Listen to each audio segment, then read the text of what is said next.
Assalamualaikum warahmatullahi wabarakatuh. Kembali lagi di channel Versi Vlog bersama saya Ferry. Terima kasih untuk rekan-rekan yang sudah mengklik video ini.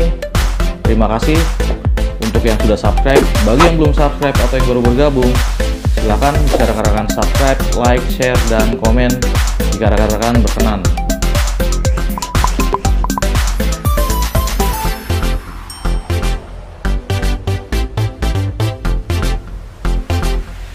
Baik rekan-rekan, untuk video kali ini saya ingin membahas tentang pentingnya satpam mempunyai keahlian lain selain keahlian sebagai satuan pengamanan. Dewasa ini, kita para satpam tentunya harus menyadari bahwa profesi menjadi satuan pengamanan belumlah aman untuk karir dan masa depannya. Profesi satpam dianggap masih belum diperhatikan masa tua atau masa pensiunnya. Meskipun menurut Perpol nomor 4 tahun 2020 diatur mengenai masa pensiun satpam, yakni menurut pasal 31 batas usia pensiun sebagaimana dimaksud dalam pasal 30 huruf A untuk anggota satpam yang berasal dari perseorangan yaitu 56 tahun bagi pelaksana, 58 tahun bagi supervisor, dan 70 tahun bagi manajer. Batas usia pensiun untuk anggota satpam yang berasal dari purnawirawan Polri atau TNI yaitu 60 tahun bagi pelaksana, 65 tahun bagi supervisor, 70 tahun bagi manajer. Di dalam perpol tersebut kita bisa melihat ada ketimpangan untuk satpam yang berasal dari sipil. Padahal satpam yang berasal dari sipil tidak mempunyai jaminan pensiun dari pemerintah, hanya mengandalkan BPJS saja. Akan tetapi justru masa pensiunnya lebih cepat dibanding yang menjadi satpam dari kalangan pensiunan TNI atau Polri. Mungkin aturan masa pensiun di Perpol tidaklah terlalu penting, mengingat bahwa satpam yang bernaung pada BUJP dan berstatus kontrak tidak semuanya bisa mencapai usia pensiun sebagai satpam. Dikarenakan satpam yang sudah berusia mencapai 45 tahun saja bisa diputus kontraknya, karena user biasanya menginginkan anggota satuan pengamanan yang masih muda saja, sehingga yang sudah mencapai usia 45 tahun akan dikembalikan ke BUJP, meskipun tidak semua ya.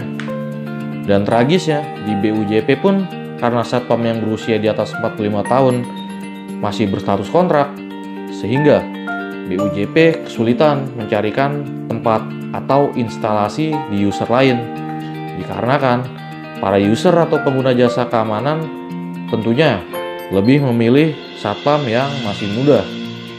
Dan pada akhirnya, satpam yang sudah mencapai usia 45 tahun lebih terpaksa atau dipaksa untuk tidak memperpanjang kontraknya.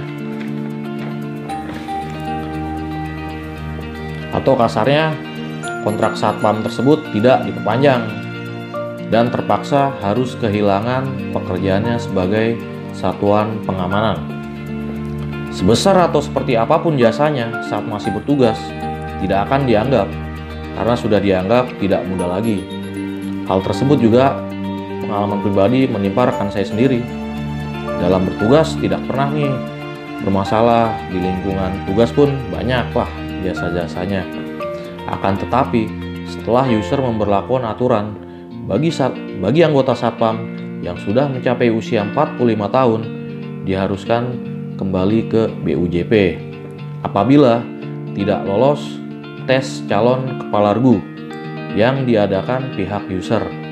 Padahal untuk menjadi kepala regu atau komandan, tes atau prosedur menjadi komandan satpam adalah dengan cara mengikuti pendidikan Gada Madya dan bukan tes yang diadakan secara intern atau user. Hal tersebut yang membuat rekan saya harus rela dikembalikan kepada BUJP. Sebesar apapun jasanya ketika bertugas, dia harus kembali ke BUJP. Itulah contoh yang saya ambil dari pengalaman rekan saya sendiri. Masalah bagi satpam yang diputus kontraknya karena usianya tidak muda lagi, tidak sampai di situ saja. Karena biasanya keahlian yang dimiliki satuan pengamanan adalah soal keamanan saja. Tentunya ketika melamar pekerjaan lagi di tempat lain, tentunya hanya bermodal pengalaman sebagai satuan pengamanan dan bermodalkan ijazah satuan pengamanan. Jika yang melamar itu masih muda, ya mungkin sangat mudah untuk diterima. Lain cerita bila yang melamar adalah satuan pengamanan yang usianya sudah di atas 35 tahun. Akan sulit bagi mereka mendapatkan pekerjaan tersebut. Bahkan di BUJP saya, usia maksimal bisa diterima kerja adalah maksimalnya 32 tahun sebagai anggota satuan pengamanan. Jadi aturan mengenai masa pensiun pada Perpol nomor 4 tahun 2020 pasal 31 bisa dipastikan hanyalah sebuah tulisan tanpa makna saja. Apabila hal seperti yang saya sebutkan tadi masih banyak terjadi pada rekan-rekan satuan pengamanan yang sudah tidak muda lagi. Boro-boro pensiun seperti yang tertulis pada Perpol, sudah mencapai usia 45 tahun saja sudah diputus kontraknya dan sulit untuk melamar kerja lagi. Hal tersebutlah yang harus rekan-rekan Satpam sadari ketika pertama kali memilih untuk berprofesi sebagai satuan pengamanan. Harus rekan-rekan sadari bahwa itulah yang terjadi pada profesi satuan pengamanan. Kita tidak selamanya muda, kita tidak selamanya menarik di mata user. Akan ada waktunya kita akan menjadi tua dan tidak diinginkan lagi oleh pengguna jasa atau user kita. Mungkin masalah tersebut tidak berpengaruh atau berdampak pada rekan-rekan yang sudah gak ada media dan sudah aman posisinya sebagai komandan atau kepala regu, apalagi bertugas pada perusahaan besar. Masalah tersebut memang berdampak besar pada tingkatan Gada Pratama yang bernaung pada BUJP dan berstatus kontrak yang jumlahnya sangat banyak tentunya. Karena itulah Satpam wajib memiliki keahlian lain agar ketika mengalami posisi seperti yang saya jelaskan tadi, rekan-rekan bisa mendapatkan pekerjaan lain apabila sulit diterima bekerja sebagai satuan pengamanan.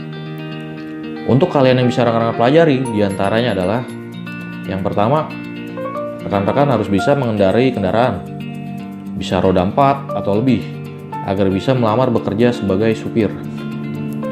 Yang kedua, pelajari bela diri hingga tingkatan tertinggi agar bisa menjadi pelatih bela diri suatu hari nanti. Yang ketiga, pelajari tata cara berbisnis, berdagang atau berjualan secara online. Yang keempat, sebisa mungkin harus bisa mengoperasikan komputer, karena menjadi satpam masa kini pun kadang bisa mengoperasikan komputer adalah nilai plus bagi satpam itu sendiri. Apalagi bisa editing foto atau video. Pelajari bidang peternakan karena banyak pensiunan satpam yang sukses pada bidang ini.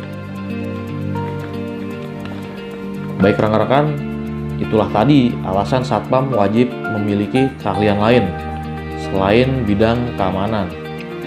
Harus rekan-rekan pahami dan sadari bahwa profesi kita sebagai satpam belumlah aman dari masalah kesejahteraan maupun masa depannya atau masa tuanya. Mungkin saat ini ada sebagian dari rekan-rekan yang berpenghasilan besar sebagai satuan pengamanan.